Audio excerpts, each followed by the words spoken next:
자, 예수님의 증인의 삶을 살자. 만약에 물에 빠져서 허우적대는 사람이 있다고 생각해 보자고요. 막 살려주세요 막 이러고 있는데 어떤 용기 있는 사람이 뛰어들었어요. 그래서 막 그를 구해냈습니다. 그래서 그 사람은 죽어서 죽을 그런 상황에서, 죽음의 상황에서 살아났어요. 그 죽음에서 살아난 자는 자신을 구해준 그 사람을 어떻게 생각할까요? 평생 은인으로 생각할 겁니다. 예전에 저희 그 가족과 관련된 부분인데 아이 2명이 바닷가에서 놀다가 미끄러졌어요. 미끄러져서 바다에 빠졌습니다. 근데 때마침 그 옆에 물고기를 잡으러 온 고기 낚시를 하러 온 사람이 2명이 낚시질을 하고 있었는데 아이 2명이 물에 휩쓸려서 막 떠내려가는 거예요. 그러자 거기 방금 휴가 나왔던 그 군인이 바로 뛰어들었습니다. 그래서 아이를 꽉 잡고 그러면서 이런 말을 했대요. 다른 동료는 겁이 나서 못 들어가고 그 동료가 들어가서 그 아이를 잡고 뭐라고 이야기했냐면 잡았어 이제 됐어 이제 살았어 라고 이야기를 했습니다. 근데 물살이 너무 셌어요. 물살이 너무 세서 결과는 어떻게 됐냐, 그 군인도 죽고 아이도 물에 빠져 죽게 되었습니다. 뉴스에도 나왔던 일인데 제가 그거를 보면서 사람의 생명에 대해서 다시 한번 생각해 봤어요. 이제 살았어, 이제 잡았어, 이제 난 헤엄쳐서 가면 돼 라고 생각했는데 그렇게 급한 물살에 떠내려갈 줄은 또 누가 알았겠습니까? 여러분, 내 생명, 내 모든 것은요 내게 있는 것이 아니라 하나님께 있습니다. 오늘 지금 나가서 무슨 일을 겪을지 어떻게 합니까? 여러분, 그 죽음에서 살아난 자를 구해준 분이 바로 예수님이세요. 마찬가지로 죄와 사망에 갇혀서 허우적대는 우리에게 뛰어들어서 그 죽음에서 살려내신 분이 주님이시라는 겁니다. 여러분, 예수님께서 마지막 제자들에게 남기신 말씀이 뭡니까? 땅끝까지 복음을 전하라. 교회는요 무엇이냐면요, 이 복음을 전하는 전진기지예요. 기지. 그럼에도 다시 한번 기억해야 될 것이 뭐냐면 우리는 교회 공동체라는 사실입니다. 그래서 제가 내 교회라는 말보다 우리 교회라는 말을 더 많이 쓰잖아요. 그죠? 교회는 나 혼자 있는 곳이 아니라 함께 만들어가는 곳이에요. 여러분, 사람들이 이렇게 많이 안 나오고 지금 많이 빠졌잖아요. 그 나올 사람이 안 나오고 했었을 때 제 마음은 어떨까요? 마음이 별로 좋진 않겠죠. 그죠? 왜 그렇습니까? 우리라는 공동체 안에 있기 때문에 그렇습니다. 그래서 우리가 교회에 들어서면 제가 이런 말씀 드렸어요. 늘 함께라는 단어를 잊지 말자. 자, 한번 따라하겠습니다. 함께라는 말을 잊지 말자. 개미 한 마리가 각설탕을 발견했어요. 그 설탕 덩어리를 발견했는데 그 개미가 설탕 덩어리를 발견하면 제일 먼저 하는 행동이 뭔지 아세요? 사람 같았으면 뭐 좋은 거 있으면 숨겨두고 몰래 먹든지 막 그러겠죠? 개미는 그렇지 않아요. 개미는요 설탕 덩어리를 발견하면요 즉시 자기 집으로 달려갑니다. 그래서 동료들에게 먼저 알려요. 그런 개미떼들, 수많은 개미떼들이 쭉 줄지어 나와가지고 그 설탕 덩어리를 함께 옮겨서 자신의 공동 창고에 옮겨요. 여러분, 교회가 이런 모습이 돼야 된다는 거예요. 교회가 이런 모습으로 나가야 됩니다. 함께 나가야 돼요. 우리는 사람도 없는데 인원도 얼마 안 되는데 지금 우리 있잖아요. 사람들 우리끼리 먼저 함께 돼야 돼요. 바울은 고린도 교회를 향해서 이렇게 말합니다. 고린도전서 1장 10절 말씀에 형제들아 내가 우리 주 예수 그리스도의 이름으로 너희를 권하노니 모두가 같은 말을 하고 너희 가운데 분쟁이 없이 같은 마음과 같은 뜻으로 온전히 합하라. 이렇게 말했어요. 한번 따라하겠습니다. 같은 마음과 같은 뜻으로 온전히 합하라. 온전히 합하라 했어요. 예. 이 온전히 합하라라는 말은요, 이 원어의 헬라 원어로는요, 카테르티 스메이노이라는 단어입니다. 이거는요, 어떤 것을 올바른 상태로 회복시키는 걸 말해요. 회복시키는 것. 그래서 이 카테르티스 메노이라는 이 단어는요, 여러 가지 의미가 있는데, 그물을 수선할 때 맞는 것끼리 짜맞추는 수선을 말하는 뜻이기도 합니다. 그리고 부러지거나 제자리에 있지 않는 것. 뼈가 부러졌으면 어떻게 됩니까? 제자리에 있지 않죠. 그거를 뼈를 맞추잖아요. 이처럼 탈골된 뼈를 고정시키는 것을 뜻하는 의학 용어이기도 해요. 그래서 온전히 합하다라는 것은 뭐예요? 맞게 합하는 것, 맞게 하나 되게 하는 것, 어긋난 걸 맞추고요, 끊어진 걸 수선하고 부족한 것을 채우는 것, 이것이 온전히 합하라 라는 의미라는 거예요. 그래서 교회는 어떻게 나가야 됩니까? 그렇게 나가야 되는 거예요. 온전히 합해서 나가야 되는 겁니다.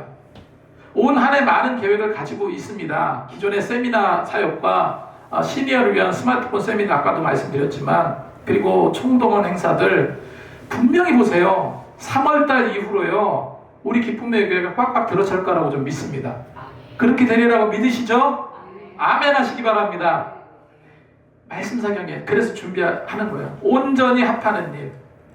우리가 그래서 다시 한번 생각해 봐야 될 것이 뭐냐면요, 왜 우리가 교회에 나옵니까? 왜 기독교 예수를 믿습니까? 왜 우리 기독교의 본질은 뭐예요? 왜 우리는 교회에 나와야 됩니까? 딱 한 가지만 잘하면 됩니다. 예수 잘 믿는 거예요. 그거면 다 됩니다. 그럼 우리 기쁨의 교회는 왜 필요합니까? 무엇이 필요합니까? 내가 예수 잘 믿고요, 너도 예수 잘 믿게 하는 노력, 그것이 목적이 돼야 돼요. 그것이 주님께서 원하는 겁니다. 절대 본질에서 벗어나면요, 그건 교회가 아니에요. 내가 믿음 있다고 생각하잖아요. 믿음이 있는데 믿음의 정석대로 행하지 않으면요, 신앙인이 아닙니다. 그걸 여러분 아셨으면 좋겠어요. 여러분 예수 믿고 복 받고 자녀가 잘 되고 사업이 번창하고 장수하고 이런 것들은 다른 종교들도 다 똑같이 하는 말이에요. 그것이 다 말한다면 저는 예수 믿지 않았을 겁니다. 잘 먹고 잘 살고 자녀가 잘 되고 사업이 번창하고 예수 믿으면 그렇게 된다라고만 했다면 저 예수 안 믿어요. 하지만 기독교는 다른 종교와 다른 것이 있습니다. 생명이 있어요. 생명. 다른 종교는 노력하면 다 된다고 이야기합니다. 노력해. 명상하면 돼. 착한 일 하면 돼. 자비를 베풀면 너네들 극락완생 할 수 있어. 너네 영원히 살 수 있어 라고 말합니다. 그런데 우리가 믿는 기독교는 좀 희한하죠. 넌 안 된다는 거예요. 넌 아무리 노력해도 안 돼. 너는 안 돼. 너 스스로는 안 돼. 그냥 고장난 차와 같아. 고장난 차는 앞으로 나갈 수 없잖아요. 그래서 뭐가 필요합니까? 견인차가 필요해.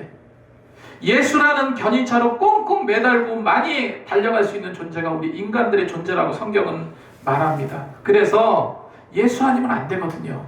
예수 아니면 안 되기 때문에 우리는 예수를 믿는 겁니다. 우리가 인격적으로 예수님을 믿고 그분을 영접하고 그 믿음이 행동에 나타나지 않는다면요, 결코 이거 신앙인이 아니에요. 그래서 여러분, 기독교의 본질이 뭐냐면요, 예수 잘 믿는 겁니다. 할렐루야. 예수 잘 믿는 것. 제가 12주 동안 이 사도행전을 12가지 테마로 말씀을 전한다고 말씀드렸어요. 12조각을 냈습니다. 사도행전을 한 주 동안 그 작업했어요. 사도행전은 여러분이 아시다시피 의사가 기록했어요. 의사 누가가 기록했습니다. 예수님의 가르침은요, 누가는 누가복음을 기록했고 그 후속편이 바로 사도행전이에요. 그러니까 소설로 말하자면 이겁니다. 소설의 1편은 사도행전, 예수님의 가르침에 대한 소개.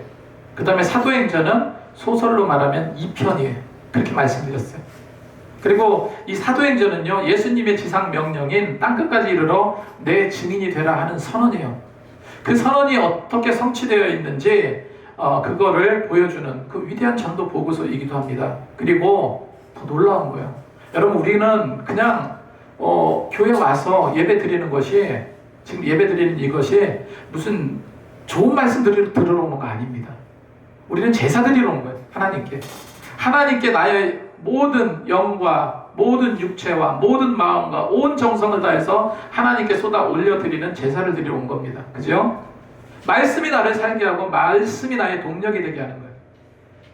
우리를 이끌어가는 것은 내가 아니에요. 성령께서 역사하시고 강하게 나를 주도해 나가시는 것, 그거를 보여주는 것이 바로 성령 행전이고 사도행전인 거예요. 여러분, 사도행전을 통해서 우리는 왜 내가 예수 믿어야 되는지, 그리고 복음이 필요한 자에게 왜 우리는 복음을 전해야 되는지, 이거를 확인해 보려고 하는 겁니다. 오늘은 이제 사도행전의 서론격인데, 오늘 말씀을 가만히 보세요. 전 세계를 뒤집어 놓을 만한 복음의 대폭발이 일어나기 바로 직전이에요. 그냥 치열하게 전쟁했다가 잠깐의 고요, 대폭발이 일어나기 바로 직전에 긴박한 상황을 담고 있습니다. 예수님께서 승천하기 직전에 제자들을 불러 모았어요. 그리고 너희들은 앞으로 이렇게 살아라. 너희는 이렇게 행동해라. 명령을 주셨어요. 복음을 전하라는 명령을 주셨죠. 그리고 우리가 어떻게 전도하고 어떻게 승리하는 삶을 살 것인지 잘 보여주고 있어요. 그런데 이 말씀이 우리 지난주까지도 말씀드렸지만 우리가 올해 표어가 뭡니까? 선포하고 기도하고 달려가자 했습니다. 그 표어를 염두에 두고 말씀을 들으시면 좋을 것 같아요. 선포하고 기도하고 달려가는 것. 그 말씀을 통해서 우리가 무엇을 알 수 있는가? 여러분, 첫 번째로요, 우리는 주님이 주시는 명령을 기다려야 합니다. 한번 따라하겠습니다. 주님이 주시는 명령을 기다리라. 거룩한 멈춤이 필요해요. 거룩한 멈춤이 위대한 질주를 만들게 한다는 것을 오늘 말씀에서 보여주고 있습니다. 4절에 사도와 함께 모이사 그들에게 분부하여 이르시되 예루살렘을 떠나지 말고 내게서 들은 바 아버지께서 약속하신 것을 기다리라. 아버지께서 약속한 것을 뭐라고 했습니까? 기다리라. 기다리라. 예수님은 제자들에게 가장 먼저 한 것은 기다려라. 기다려라. 기다림에는 장소가 필요해요. 근데 우리가 기다림에는 장소가 필요하죠. 그런데 기다림의 장소가 문제예요. 지금 주님께서 어디서 기다리라고 했냐면 너희들 예루살렘을 떠나지 말라 했습니다. 예루살렘을 떠나지 말라. 근데 그 예루살렘이 왜 문제였습니까? 당시 예루살렘이 어떤 곳이었습니까? 제자들에게 있어서는요, 공포의 일번지예요. 불과 며칠 전입니다. 며칠 전에 자신의 스승인 예수님이 십자가에서 참혹하게 처형당한 그런 사륙의 현장이었어요. 당시 유대 종교 지도자들은요, 예수님의 제자들이 정말 위험한 자들이다, 이단들이다, 위험한 분파다 이렇게 규정하고 그들을 잡으려고 했던 겁니다. 그러니까 제자들의 입장에서 예루살렘에 머문다는 것이 얼마나 고통스럽고 힘들고 두려웠겠습니까? 마치 악독한 죄를 지은 그 수배범이 경찰서 옆에 사는 거랑 똑같아요. 그거랑 다를 바 없는 겁니다. 그런데 예수님께서는요, 너희 예루살렘 떠나지 마라. 너희 절대 예루살렘 벗어나지 말라 명하십니다. 여기서 제가 말씀드린 우리는 뭐 하라고 그랬습니까? 기다리라고 그랬죠. 기다리라는 말이 헬라어로 페리메네이라는 단어입니다. 이거는 폭풍우가 막 치는 바닷 가운데서 구조선을 기다리는 선원의 그 간절함, 그 파수꾼이 아침을 기다리는 그 절박한 인내를 의미해요. 그래서 우리는 하나님의 귀한 사역을 하기 위해서 때로는 이런 기다림도 필요하다는 겁니다. 여러분, 2026년도 하나님 분명히 사역을 준비하고 계세요. 어떻게 됩니까? 우리 기다려야 돼. 근데 기다려야 되는데 기도하며 기다려야 됩니다. 예전에 목사님들과 강릉에 세미나를 갔었어요. 근데 거기서 강릉에서 워낙 유명하니까 가보신 분들 계시겠죠? 강릉에 짬뽕 순두부가 유명하다고요. 먹어보신 분 계십니까? 근데 그 맛집이 있다고 그래요. 그래서 목사님들이 우르르 거기 짬뽕 순두부 먹으러 왔는데 거기 한 군데가 다 짬뽕 타운이에요. 짬뽕 타운인데 다른 데는 손님들이 없어. 그런데 유독 한 곳만 미어 터집니다. 줄이 그냥 쭉 서 있고 거기서 번호표를 주는데 대기자가 무려 200명이에요. 200명. 몇 시간 기다렸는지 아세요? 2시간 넘게 기다렸습니다. 그렇게 하고 짬뽕 순두부를 먹었어요. 기다리는 시간이 고통일 수 있지만 1시간 기다려도 그 음식이 기대하면서 나올 것을 맛있는 음식이 나올 거라는 걸 기다리기 때문에 즐겁게 기다리잖아요. 여러분, 하나님이 약속하신 성령을 기다리는 일은요, 우리가 인색해서는 안 됩니다. 그래서 계속 요즘에 드리는 말씀이 그거예요. 오늘 말씀처럼 기다리라. 우리 기쁨의 교회 차곡차곡 쌓아지고 다져지고 있다. 이거 여러분 분명히 아시기 바랍니다. 우리 일상도 마찬가지예요. 우리 일상도 기다림이 필요한 것은 기다려야 됩니다. 여러분, 전도하고 계십니까? 전도하는데 전도 안 되죠. 기도하면서 기다리시기 바랍니다. 그 전도자를 위해서 기도하면서 기다리시기 바래요. 전도가 안 된다고 낙심하고 현장을 떠나지 마시라는 거예요. 전도뿐만 아니라 여러분, 내 삶에 문제가 터졌다고 생각해 보세요. 이거 제대로 안 돼. 이거 왜 안 될까? 그냥 기도하면서 기다리라는 거예요. 기도하면서. 내가 어떻게 할 수 있는 방법이 없잖아요. 내가 어떻게 수습할 수 있는 방법이라면 수습하면 되는 거예요. 근데 하나님께서 도와주셔야 되는 그런 일이라면요, 어차피 내 능력으로 안 돼. 하나님께 기도하고 나가야죠. 그런 거 하나님께 기도하면서 기다려라. 기다리며 나가자. 여러분, 아까도 말씀드렸지만 예루살렘이라는 자리는 위험한 자리였어요. 그 막막한 예루살렘에서 예수님께서 왜 기다리라고 말씀하십니까? 거기가 하나님의 능력이 임하는 장소이기 때문에 그래요. 여러분, 분명 올 한 해 우리 기쁨의 교회를 통해서 하나님의 위대하심이 증거될 줄로 믿습니다. 사도행전이 그렇듯이요, 정말로 다이너마이트가 폭파하는 것처럼 그렇게 폭파될 거라고 좀 믿어요.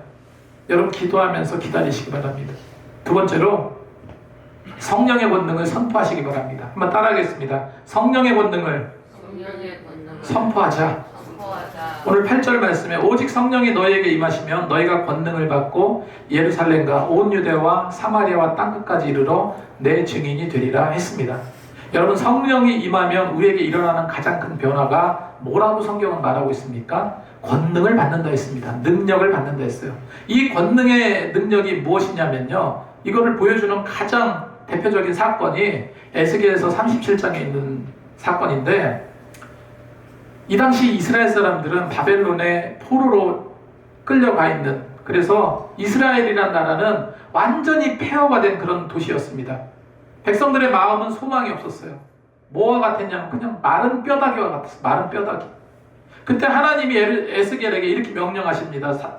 에스겔서 37장 4절 5절 말씀에 또 내게 이르시되 너는 이 모든 뼈들에게 대언하여 이르기를 너희 마른 뼈들아 여호와의 말씀을 들을지어다 내 생기를 너희에게 들어가게 하리니 너희가 살아나리라. 에스겔이 이 말씀을 대언할 때 어떤 일이 일어났다고요? 이에 내가 그 명령대로 대언하였더니 생기가 그들에게서 들어가매 그들이 곧 살아나서 일어서는데 극히 큰 군대를 이루었다가 성경은 기록하고 있습니다. 이 뼈다귀가 살 수 있습니까? 사람의 그 모든 살덩이가 다 떨어져 나가고 그 다음에 피가 다 빠지고 이런 말라버린 그 뼈다귀가 어떻게 살아날 수 있습니까? 근데 하나님께서 말씀하시고 나니까 뼈다귀에 근육이 붙고 살이 붙고 피가 돌 수 있었습니다. 불가능한 일이지만 하나님께서 하시겠다고 하면 그렇게 살아날 수 있다는 거예요. 에스겔이 하나님의 말씀대로 너희 마른 뼈들아 여호와의 말씀을 들을지어다 내가 생기를 너희에게 들어가게 하리니 너희가 살아나리라 이렇게 선포했을 때 뼈들이 살아나서 큰 군대를 이루었다라고 성경은 기록하고 있습니다. 여러분, 뼈들을 살려낸 권능은요 성령 안에 있습니다. 배터리가 다 떨어졌나 봐요. 그래서 오늘 8절에 말씀하시는 권능의 실체는 바로 그건 거예요. 이 권능이라는 것은 두나미스라는 건데, 두나미스 비슷한 단어가 혹시 생각이 나세요? 이 두나미스는 우리가 잘 알고 있는 다이너마이트의 원어입니다. 두나미스에서 다이너마이트라는 단어가 나온 거예요. 산을 뚫고 길을 내는 그 다이너마이트. 여러분, 그래서 우리의 선포는요 다이너마이트와 같아요. 성령의 다이너마이트를 터뜨려서 상대방 마음속에 완낙한 그런 바위 덩어리 같은 것을 박살내버리는 것, 그것이 성령께서 우리를 통해서 하실 일입니다.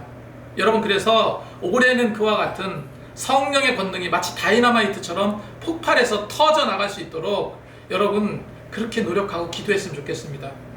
폭탄의 스위치를 내가 쥐고 있는데 내가 요거만 누르면 뻥 터지는데 내가 손가락 힘이 없어서 바위를 이걸 못 누를 것 같아요. 이렇게 얘기하는 사람 있습니까? 똑같아요. 여러분, 스위치만 누르시면 됩니다. 깨는 거는 성령께서 하시는 일이에요. 내가 선포할 때 성령께서 다이너마이트를 터뜨리듯이 터뜨려 주십니다. 그래서 여러분 일상과 가정과 직장에 성령의 다이너마이트를 팍팍 터뜨렸으면 좋겠습니다. 무엇보다 올해 우리가 선포하고 기도하고 달려나가자. 특별히 전도 대상자를 위해서 정말로 이름을 부르면서 선포하며 나갔으면 좋겠습니다. 성령의 생기야 이 영혼에게 들어가라. 마른 뼈 같은 삶이 주님의 군대로 일어날지어다. 여러분 선포하며 나갔으면 좋겠습니다. 자, 세 번째로 땅끝까지 달려가자입니다. 한번 따라하겠습니다. 땅끝까지 달려가자. 자, 우리는 선포하고 기도하고 달려가는데 다시 한번 8절 말씀을 보면 오직 성령이 너희에게 임하시며 너희가 권능을 받고 예루살렘과 온 유대와 사마리아와 땅끝까지 이르러 내 증인이 되리라 하시니라. 끝까지 달려가는 것이 예수님의 증인의 삶을 사는 겁니다. 아까도 말씀드렸지만 내 증인이 되리라. 증인은 마르티스라는 단어입니다. 이 증인이라는 건요, 여러분 법정에서 어떤 사건을 목격했거나 증인의 역할이 굉장히 크잖아요. 그 법적인 용어예요. 원래 마르티스라는 단어는 내 증인이 되리라는 그 증인은요, 마르티스인데 법정 용어예요. 법정 용어. 그대로 증인이라는 뜻입니다. 그런데 초대교회에서 복음을 막 전하다가 많은 사람들이 죽기도 하고 또 반불구가 되기도 하고, 복음을 전하다가 주님을 위해서 복음을 전하다가 줄줄이 순교의 길을 걸어가잖아요. 그래서 이 단어가 어떤 식으로 바뀌어가냐면, 처음엔 증인이라는 단어였다가 점점 더 목숨을 바쳐 진리를 증명하는 사람들이란 뜻이 되어버렸습니다. 목숨을 바쳐서 진리를 증명하는 사람들, 다시 말해서 순교자라는 뜻이 여기에 담기게 되었어요. 여러분, 내가 주님의 증인이 된다는 것은요, 순교자의 삶을 사는 거예요. 그래서 제자들이 이 사명을 어떻게 감당했어요? 베드로는 거꾸로 십자가에 못 박혀서 죽었습니다.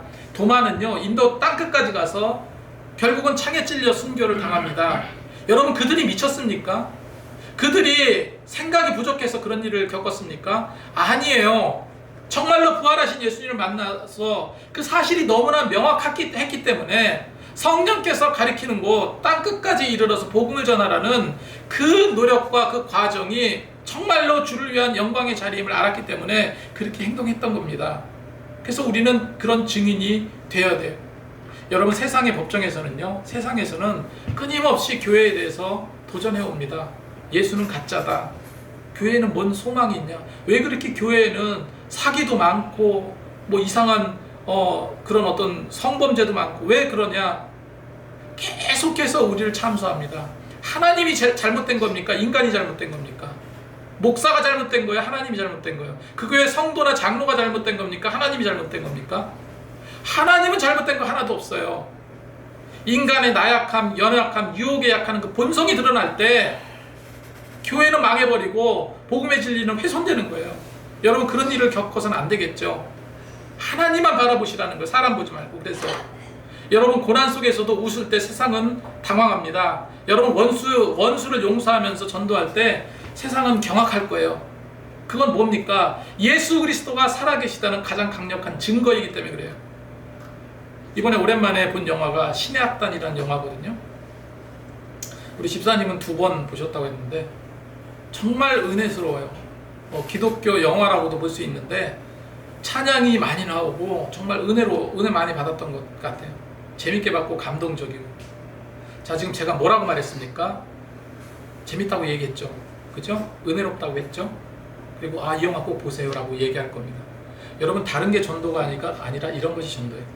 아까 강릉 짬뽕 순두부 얘기도 했지만, 여러분, 맛있는 식당에 다녀오면 누구나 시키지 않아도 야, 그 집 너무 맛있어, 그 집 너 꼭 한번 가봐, 먹어볼만 해, 입소문 내잖아요. 여러분, 우리는요, 천국의 맛집을 발견한 사람들이라고 보면 돼요. 그래서 올해는 더욱더 예수를 소문내는 시간으로 삼으셨으면 좋겠습니다. 그래서 하나님께서 우리를 이끌어 나가실 것이고 증인의 삶을 살게 하실 것이고, 그래서 우리는 이제부터는 입술을 여시고 발걸음을 뗐으면 좋겠어요. 발걸음을 떼자. 정말로 액션을 취하는 한 해가 되기를 소망합니다. 나로부터 시작된다라는 그 생각을 가지고 그렇게 나갔으면 좋겠습니다. 여러분, 그래서 우리는 사도행전 오늘 처음 시작입니다. 처음 시작의 사도행전 문을 열었는데, 이건 단순한 책의 페이지가 아니라 우리 교회가 올해 질주해야 될 복음의 활주로라고 저는 생각을 해요. 여러분, 그래서 3가지로 기도하면서 기다리시기 바랍니다. 예루살렘의 두려움을 뚫고 성령의 연료를 채우시기 바라요. 2번째로 권능을 선포하시기 바랍니다. 마른 뼈를 군대로 만드신 그 성령님의 다이너마이트를 터뜨리시기 바라요. 그리고 증인으로 달려가시기 바랍니다. 아까 마르티스가 뭐라고 그랬습니까? 순교자라는 그 심장을 가지고 질주하자는 겁니다. 그렇게 질주해 나갈 때 하나님께서 우리에게 큰 승리와 소망과 기쁨과 그 다음에 놀라운 하나님의 부흥의 역사를 이루어내실 거라고 생각을 합니다. 그렇게 함께 나가시는 저와 여러분이 되시기 바랍니다.